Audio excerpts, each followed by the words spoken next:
नमस्कार मंडळी, मी संदीप आहेडे आणि तुम्ही बघत आहात संदीप आहेडे यूट्यूब चॅनल। तर चला गणपतीपुळे मधला प्राचीन कोकण तुम्हाला दाखवतोय। या शिलालेखावरती लिहिली कविता कवी माधव यांनी 100 वर्षापूर्वी लिहिली। चिपळूण येथे झालेल्या पहिल्या कोकण मराठी साहित्य संमेलनामध्ये या कवितेला कोकणची प्राथमिक कविता म्हणून स्वीकारण्यात आली। या कवितेमध्ये कवीने कोकणच्या निसर्गाचे सुंदर वर्णन केले आहे। या कवितेमध्ये नंदनवन हा शब्द आला आहे। नंदनवन या शब्दाचा अर्थ स्वर्गातील राज्य बाग जितके सुंदर आहे तितके आमचे कोकणही सुंदर आहे। हे गुहा आहे, गुहा हे काळाचे प्रतीक आहे। गुहेच्या अलीकडे आहे वर्तमान काळ आणि गुहेच्या पलीकडे आहे 500 वर्षापूर्वीचा भूतकाळ। आपण इथून पाहणार आहोत 500 वर्षापूर्वीची कोकणी माणसे कशी राहत होती, त्यांची समाज रचना, ग्राम रचना, खाद्य संस्कृती, परंपरा कशा होत्या। गुहेतून येताना खाली वाकून या।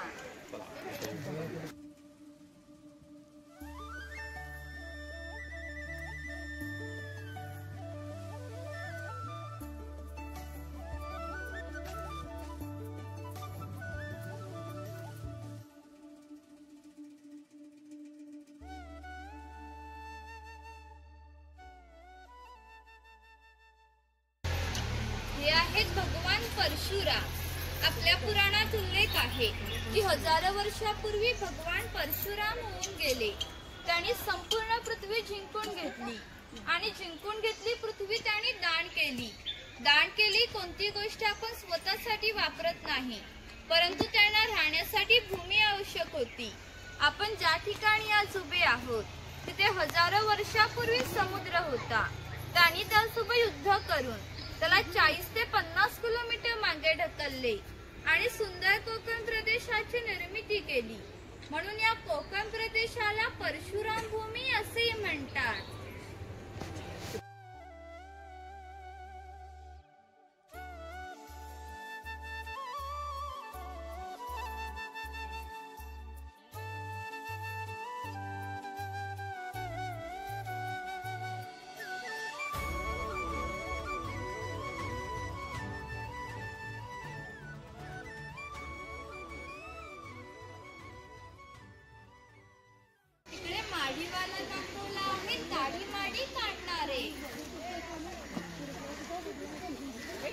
ग्रामदेवतेचे मंदिर आहे। पूर्वी धार्मिक संस्था गाव नियंत्रण करत असत। गावातील गावकरी इथे एकत्र येत असत। गावातील 2 व्यक्तींमध्ये भांडण्यात झाल्यास सगळा गाव येथे एकत्र येऊन गावप्रमुख त्यांच्या समोर न्यायदान करत असे। तसेच गावातील सार्वजनिक कामे, पाखाड्या बांधणे, लाकडी साकव बांधणे इत्यादी कामे कुणी कुठे व कधी करायची याविषयीचा निर्णय गावकरी येथे बसून घेत असत। याचे वैशिष्ट्य म्हणजे जगभर अशी प्रथा आहे की प्रत्येक जाती धर्माचे लोक आपापल्या देवाकडे जातात व देवाचे दर्शन घेतात। आम्ही कोकणी माणसं सुद्धा वर्षभर देवळात जाऊन देवाचे दर्शन घेतो, पण जेव्हा आमच्याकडे शिमगा सण असतो तेव्हा हा देव या पालखीत बसून प्रत्येकाच्या घरोघरी नेला जातो। म्हणजेच कोकणी माणूस आणि देवाचं नातं इतक्या जवळचं आहे की आमचं एकामेकाच्या घरी येणं जाणं होत असतं। या देवीचे नाव आहे वाघजाई। हे नाव आम्ही जाणीवपूर्वक ठेवले असं म्हणतात की ज्या निसर्गामध्ये वाघ असतो तो निसर्ग समृद्ध असतो। 500 वर्षापूर्वीचा निसर्ग असा समृद्ध होता, त्याला आमच्या भाविश्वामध्ये देवत्वाचं स्थान होतं। आम्ही कोकणी माणसे वड, पिंपळ, साप, नागाची पूजा करतो, म्हणजेच आम्ही निसर्ग पूजक माणसे आहोत। म्हणून या देवीचे नाव सुद्धा प्रत्यक्ष आम्ही निसर्गाची संबंधित ठेवलं आहे वाघजाई। जेव्हा आम्ही मंदिरामध्ये जातो तेव्हा गुरांसाठी गाराणे घालतो। तुमच्यासाठी ते गाराणे घातले जात आहे, तुम्ही हात जोडून उभे राहा।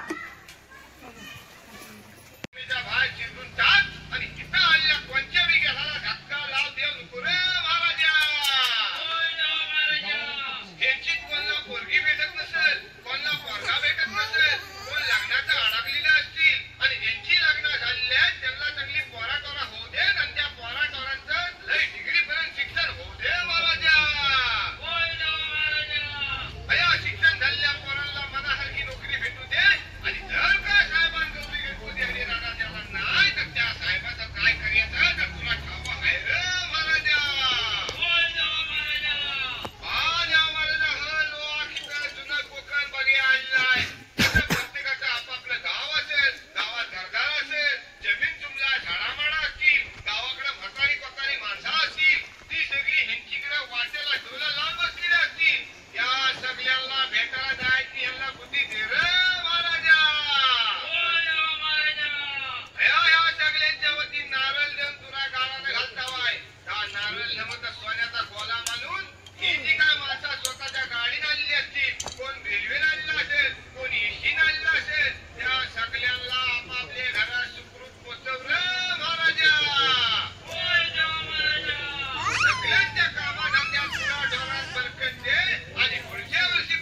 खोतांचे घर आहे.